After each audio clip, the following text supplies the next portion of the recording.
Bonjour, cette vidéo s'adresse à des joueurs confirmés. Je la fais pour mes petits bouts qui l'année dernière ont égalisé ou perdu des parties gagnantes à cause de la méconnaissance des finales. Et j'espère que ça leur sera profitable pour cette année. Aujourd'hui, nous allons voir une finale qui s'est déroulée à Saint-Pétersbourg en 1909 entre Eric Kohn et Rubinstein Abika. Rubinstein étant un des plus grands joueurs de finale de tours. Et Spielmann disait de lui que s'il avait joué au Moyen-Âge, il aurait été brûlé sur le bûcher, car ce qu'il faisait avec ses tours tenait de la sorcellerie. Et voyons cette finale. Les Blancs ont joué tour C1. Erreur fatale, parce que il ne fallait certainement pas échanger les tours. Rubinstein en profite pour échanger les tours. Et que se passe-t-il là? On rentre dans une finale de pions gagnante pour les noirs. Pourquoi elle est gagnante? Parce que la structure de pion blanche est plutôt abîmée et les pions faibles vont faire la cible du roi noir. La position du roi noir est bien meilleure que celle du roi blanc. Le nombre de joueurs centraliserait le roi, car c'est ce qu'il faut faire dans la plupart des cas.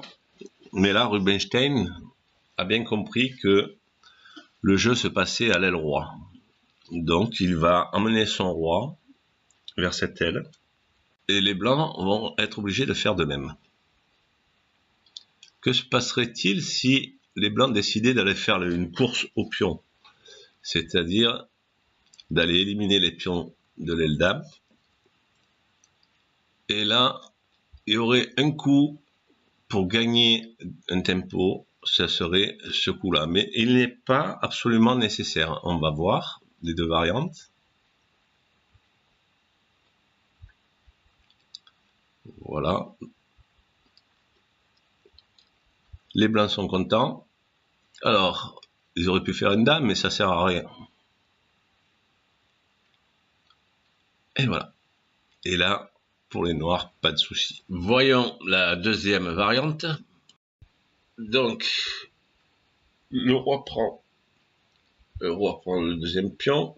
Nous avons donc un tempo de moins, mais ça ne va pas suffire. Voilà. Ça revient pratiquement au même. C'est gagné pour les noirs. Revenons à la partie. Donc, les blancs vont protéger leur pion H, sans quoi celui-ci aurait tout un boulevard pour aller à dame. Donc là, les noirs jouent E5 pour empêcher F4, ce qui pourrait ralentir la progression des pions noirs. Roi H1, et là, on pratique le grand gel, ou freezer en anglais. Ce pion en immobilise 2. Et de ce fait-là, le pion A7 se réserve un tempo pour jouer ça, ce qui va être très utile après. Donc, plus rien ne peut empêcher la progression des pions. Et là, les blancs font ce qu'ils peuvent, mais il n'y a rien à faire. Là, prise. Vous connaissez certainement l'opposition au roi. Et voilà le tempo, à quoi il sert? À gagner l'opposition. Et voilà, plus rien ne peut empêcher les noirs de gagner. Là, s'ils avaient joué un autre coup,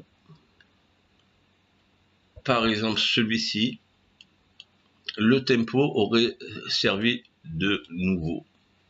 Là, les blancs ne peuvent pas jouer autre chose que ce pion, ce qui va permettre d'avoir deux pions passés liés.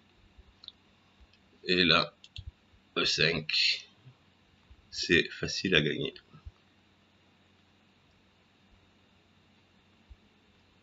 Et voilà. Il est évident qu'à ce moment de la partie, les blancs auraient dû jouer H4 pour éviter le grand gel. Ça n'aurait eu pour effet que de retarder l'issue fatale de cette finale. Là, les blancs sont en zigzag, ils n'ont rien à jouer. Et là, c'est un festival pour le roi noir. Et voilà, issue inéluctable. En résumé, ne faites jamais l'échange de tours lorsque votre roi est en position inférieure au roi adverse, et lorsque votre structure de pion est moins bien, et aussi évitez le grand gel. Il me reste à vous donner rendez-vous pour d'autres vidéos de finale. Vous allez voir le début de cette partie, c'est un gambit de dame accepté. En espérant que ça vous fera progresser, je vous dis à bientôt.